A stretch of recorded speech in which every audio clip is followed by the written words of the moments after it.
Buenas tardes. En la clase de hoy veremos el tema diseño por resistencia a flexión. El elemento estructural que vamos a utilizar para el desarrollo de la teoría es el elemento viga, pero la teoría de flexión, de resistencia por flexión, es aplicable a todos los elementos sometidos a flexión, como puede ser una losa. Como introducción, diremos que el diseño es la determinación de las formas, dimensiones y armadura de un elemento estructural, cuya función es resistir las solicitaciones que actuarán durante la vida útil con niveles aceptables de probabilidad de falla. Esto quiere decir que nosotros diseñaremos un elemento estructural, losa, viga, columna, fundaciones, dentro de una probabilidad de falla aceptable. Esto no quiere decir que durante la vida útil, por una causa externa o extrema, la estructura no falla, sino que nos ajustaremos a lo que solicita el CIRSOC 201 y el resto de los CIRSOC, como vimos la 101 y 102, lo que habíamos visto en la clase de carga, y diseñaremos bajo esos lineamientos y criterios. La mecánica estructural va a ser la herramienta principal para el diseño de nuestra estructura. Con ello vamos a demostrar el comportamiento de la estructura frente a las cargas externas. El comportamiento estructural viene definido por dos situaciones. La resistencia estructural, que es lo que vamos a desarrollar en este capítulo, va a estar dado por los estados límites últimos. Nosotros vamos a calcular la estructura a su resistencia última. Esto quiere decir que vamos a calcular la rotura. Y por otro lado tenemos las deformaciones, que son los estados límites de utilización en servicio. Esto quiere decir que la estructura sale de servicio no por un problema de resistencia estructural, sino por deformaciones o fisuraciones excesivas. Es decir, la estructura no falla, pero queda fuera de servicio. Repito, por deformaciones o excesiva fisuración. Hipótesis de diseño. Para el cálculo de la resistencia de un elemento, debemos verificar que se cumplan las siguientes condiciones. Equilibrio estático, donde las fuerzas internas que vienen ocasionadas por las solicitaciones de flexión, torsión, corte normal, deben estar en equilibrio con las fuerzas externas ocasionadas por las cargas. Otro punto es la compatibilidad de deformaciones que existe entre el hormigón y el acero en condiciones últimas. Cuando nos referimos al término último, nos estamos refiriendo por el método de diseño. Sin embargo, lo que nosotros utilizamos es la resistencia nominal, R/Rn, que no necesariamente es el valor último real observado en un ensayo. Esto quiere decir que si nosotros calculamos la resistencia nominal de una viga y luego la sometemos a un ensayo de rotura, es probable que el valor último de rotura sea igual o superior a la resistencia nominal. Esto es por todo el proceso de simplificaciones que hacemos para lograr obtener la resistencia nominal, que obviamente siempre nos arrojará un valor similar o algo inferior a la resistencia última. Nunca la resistencia nominal podrá ser superior a la resistencia de rotura. Para calcular la resistencia nominal se plantean una serie de hipótesis de cálculo que la vamos a enumerar. A. Las deformaciones en el hormigón y el acero son directamente proporcionales a la distancia desde el eje neutro. Esto quiere decir que las secciones planas antes de la deformación permanecen planas luego de la deformación. Esta hipótesis es fundamental para determinar la deformación y como consecuencia las tensiones en la armadura. B. La máxima deformación utilizable en la fibra de hormigón extrema comprimida es epsilon sub Cu igual a 0,003. Si bien en ensayos se han obtenido valores de 0,008 en condiciones especiales, lo habitual es utilizar o limitar la deformación máxima a compresión del hormigón a valores entre 0,003 a 0,004. C. La relación constitutiva tensión-deformación del acero para armadura es una relación bilineal. Como se observa en el gráfico, tiene una variación lineal hasta lograr la tensión de fluencia y luego permanece constante. Como verán, no se considera el incremento de resistencia por endurecimiento a deformaciones más allá de la fluencia.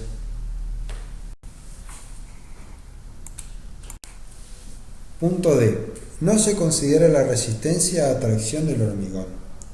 Si bien la resistencia a tracción es muy inferior a la de compresión, en solicitaciones de flexión y en estado último, el hormigón se encuentra fisurado, por consiguiente no podrá colaborar con su mínima resistencia a tracción. Si bien esta hipótesis es simplificativa y el hormigón sí colabora a tracción e inclusive el hormigón entre fisuras colabora a tracción, no se lo tiene en cuenta en esta situación, pero sí se lo tiene en cuenta para la evaluación de condiciones de fisuración y deformaciones bajo carga de servicio. Punto E. La relación constitutiva tensión-deformación del hormigón en compresión puede ser rectangular, trapezoidal, parabólica o de cualquier otra forma que resulte en una predicción de la resistencia que coincida en forma sustancial con los resultados de ensayo. La relación de deformación del hormigón a compresión deja de ser lineal para tensiones mayores a 0,5 de F' sub C. Se alcanza valores máximos para deformaciones cercanas a 0,002 y luego la curva desciende hasta valores de deformación última entre 0,003 y 0,004. La distribución real de tensiones de compresión es compleja y difícil de obtener. Lo importante es lograr obtener la resultante de compresión y el punto de aplicación, que nos permita predecir el valor de resistencia a flexión nominal de acuerdo a los resultados experimentales de ensayo. Punto F. Para el reglamento CIRSOC 201, el requerimiento anterior se considera satisfecho por una distribución rectangular de tensiones de compresión en el hormigón de valor 0,85 de F' sub C, sobre una zona limitada por los extremos de la sección y por una línea recta paralela al eje neutro de una distancia A igual a B1 por C, a partir de la fibra comprimida con deformación máxima. Como se puede observar en el gráfico, en la en el diagrama de deformaciones se puede observar que hay una relación lineal entre la deformación del acero y del hormigón, con un valor límite superior de 0,003. En la parte inferior tenemos el tensor, que sería la carga de tracción que está actuando sobre la armadura de acero, con un valor T igual a la sección de acero por la tensión de fluencia del acero, F sub I, y un valor C de compresión que viene dado por 0,85 de F' sub C por B por A. B es el ancho de la viga y A viene dado por la ecuación beta 1 por C.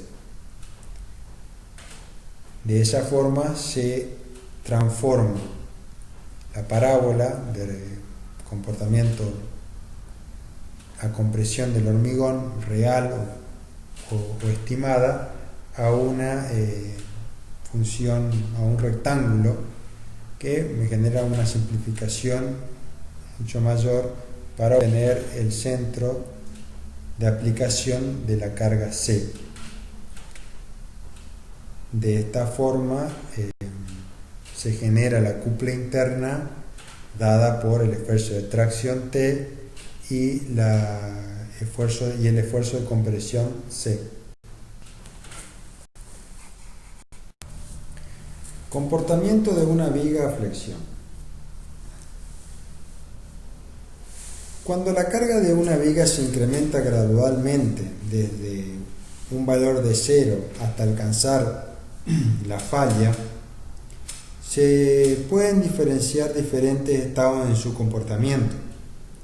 A continuación vamos a describir dichos estados. En primer lugar vamos a analizar el estado elástico o estado 1. Esto se da cuando las cargas son bajas y la máxima tensión de tracción del hormigón es menor al módulo de rotura. En este caso, el hormigón resulta efectivo tanto a tracción como a compresión. La armadura se deforma en la misma cantidad por las propiedades de adherencia y obviamente están solicitadas a tracción. En esta etapa las tensiones en el hormigón son pequeñas y proporcionales a las deformaciones, es decir, los materiales se encuentran en régimen elástico. Este lo podemos ver en el gráfico de la izquierda, donde tenemos representado la viga con dos cargas en sus tercios y se puede observar el diagrama de tensiones y deformaciones y en ambos casos son lineales. El de deformaciones es por una condición inicial de la hipótesis que habíamos enumerado para el cálculo de la resistencia última. Y las deformaciones y las tensiones es porque estamos en un estado elástico, entonces siguen siendo lineales.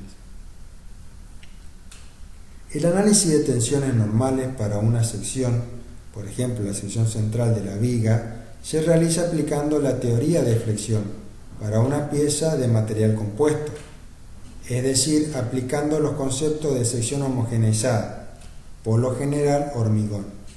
En el diagrama, en el gráfico de la derecha, se puede observar la sección homogeneizada, donde se transforma con un factor n el módulo de elasticidad del acero con el módulo de elasticidad del hormigón. De esa forma se calcula el área de la sección homogeneizada, el centro de gravedad de la sección homogeneizada y el momento de inercia de la sección homogeneizada.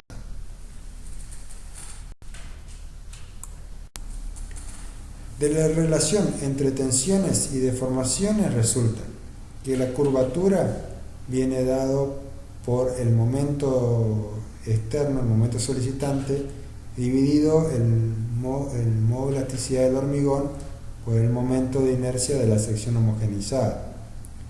Que la deformación del hormigón a compresión está dado por la curvatura multiplicada por la distancia del centro de gravedad de la sección homogeneizada, que la tensión de compresión del hormigón viene dado por el módulo de elasticidad a compresión por la deformación a compresión, que la deformación a tracción del hormigón viene dado por la curvatura multiplicado por la altura menos la distancia del centro de gravedad.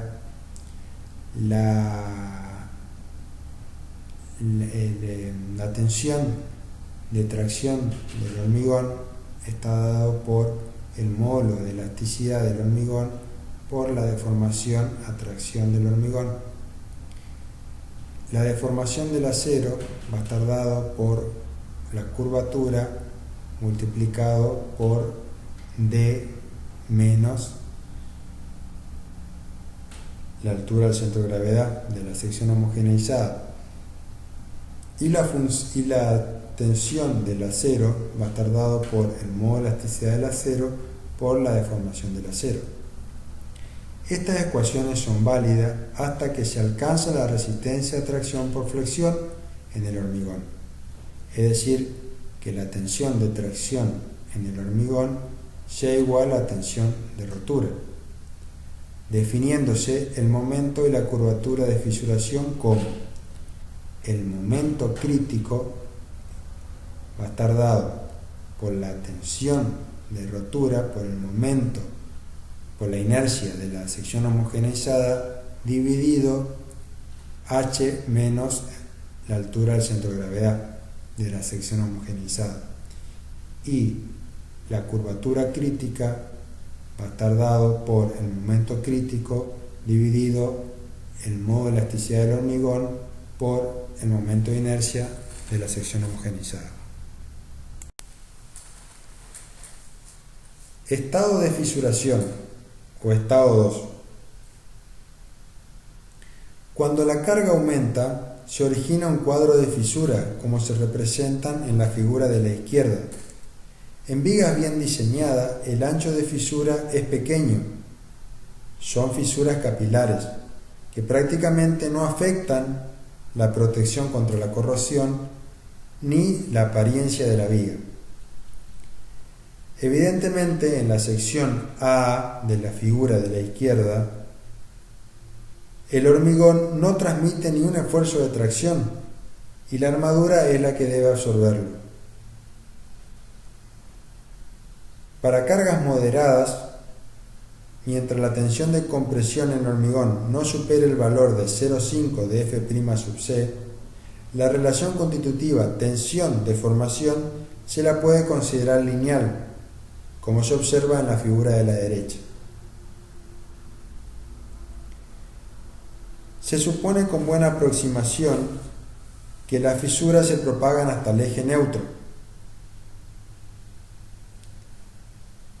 Para calcular las deformaciones y tensiones se puede aplicar todavía los conceptos clásicos de flexión con sección homogeneizada, porque se mantiene la relación tensión-deformación, pero teniendo en cuenta que el hormigón en tracción no colabora. Si observamos la figura de la derecha, se puede observar la variación lineal de tensión en el hormigón lineal y la parte de abajo de la viga que no está rayada es porque la fisura alcanza el eje neutro. Entonces tenemos la sección traccionada donde colabora únicamente la sección de acero y la sección comprimida donde trabaja el hormigón.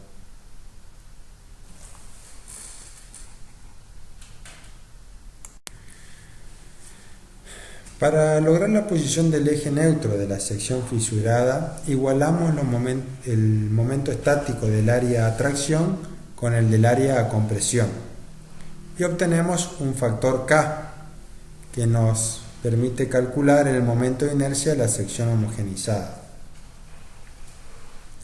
A partir de las ecuaciones de momento de fisuración que vimos en el estado 1 en la ecuación 4.3, los incrementos de deformaciones y tensiones con la nueva rigidez a flexión vienen dados por las siguientes ecuaciones, encasilladas en el punto 4.5. Estas ecuaciones son válidas siempre que el acero no llegue a la tensión de fluencia, es decir, también se mantenga en régimen elástico.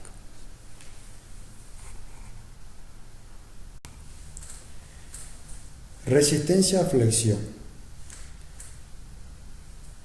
Se alcanza la resistencia a flexión cuando la máxima deformación a compresión del hormigón llega al valor de 0,003.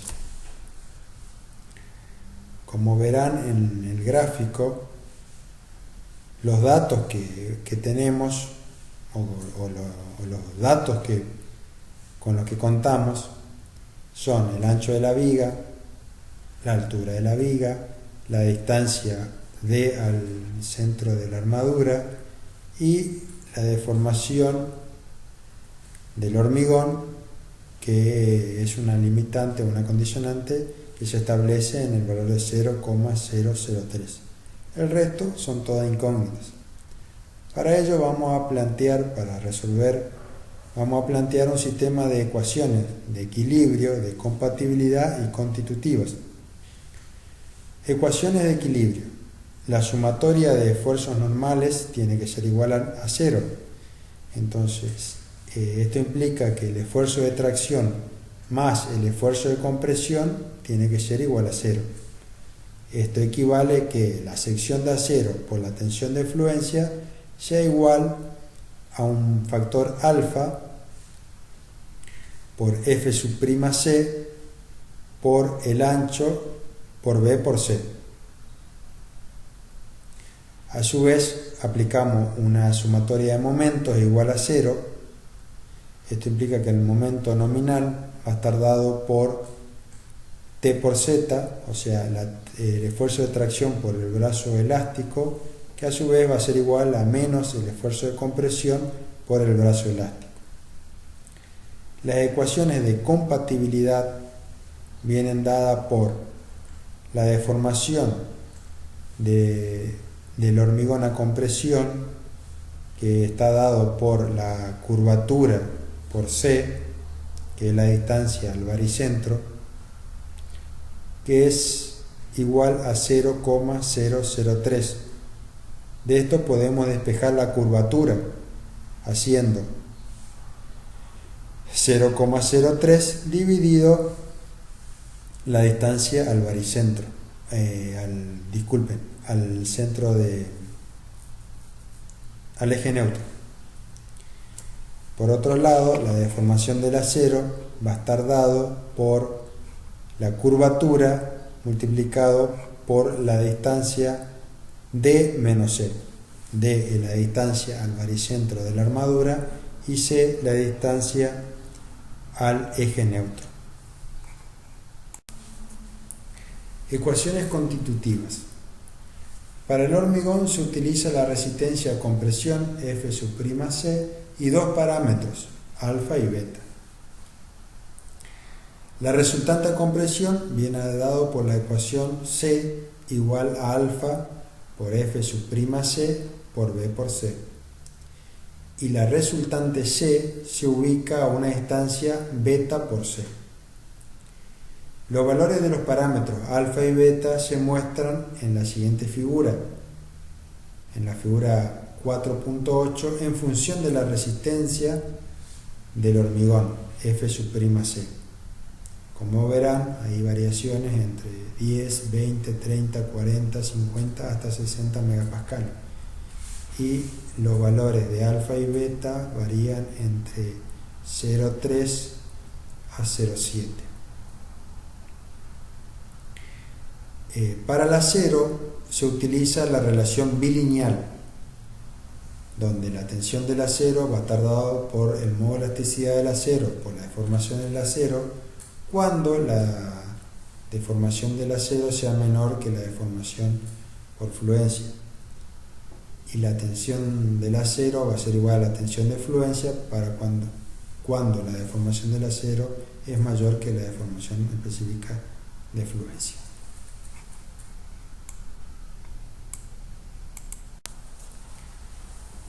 Para resolver el problema se tiene como incógnitas C, que es la distancia al eje neutro, la curvatura phi, la deformación del acero, la tensión del acero y el momento nominal. Las ecuaciones que vamos a usar son 4,6, 4,7, 4,8, 4,9 y 4,11.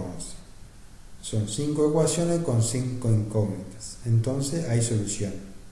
Como son ecuaciones no lineales, por la relación constitutiva del acero, se resuelve en forma iterativa de la siguiente manera. Vamos a definir cuáles son nuestros datos. Para el hormigón vamos a tener la característica del hormigón que vamos a usar, alfa y beta, y la deformación del hormigón que la establecimos en 0,003. En el acero vamos a adoptar una sección de acero, la relación entre tensión y deformación del acero, el módulo de elasticidad del acero, la tensión de fluencia del acero, la deformación específica del acero, afluencia, que viene dado por la tensión de fluencia dividido el módulo de elasticidad del acero. Y las secciones de la viga, B, D y H. El proceso interactivo consiste en proponer una deformación del acero, con la deformación del acero calcular la tensión en el acero, se calcula la distancia al eje neutro C con la ecuación 4,6. Una vez que tenemos la distancia al eje neutro y sabemos la deformación del hormigón a compresión, podemos calcular la curvatura phi con la ecuación 4.8. Con la curvatura phi se puede calcular la deformación del acero con la ecuación 4.9. Con la deformación del acero se actualiza la tensión en el acero con la ecuación 4.11 y se analiza si esa tensión resulta igual a la anterior, podemos calcular el momento resistente nominal con la ecuación 4.7. Si resulta que no, tenemos que volver al principio y adoptar una deformación del acero diferente. Ese proceso interactivo hasta que se aproximen las tensiones en el acero y podemos calcular el momento nominal. En la práctica usaremos unas tablas que nos van a facilitar el cálculo del momento nominal y evitar esta interacción que con la falta de experiencia que tenemos al principio del cursado de hormigón resultaría muy engorroso. Les sugiero que repasen la teoría vista hasta hoy de flexión, los conceptos, qué es el estado 2 o el estado fisurado, qué pasa en el estado 1 sin fisurar, antes de seguir avanzando con los próximos temas que ya entraremos más en la parte de dimensionado, pero es fundamental que fijen los conceptos del comportamiento a flexión en vigas que también se repiten en losa y identifiquen y tengan bien en claro qué pasa en el hormigón fisurado en estado 2. Eso es todo por hoy. Muchas gracias.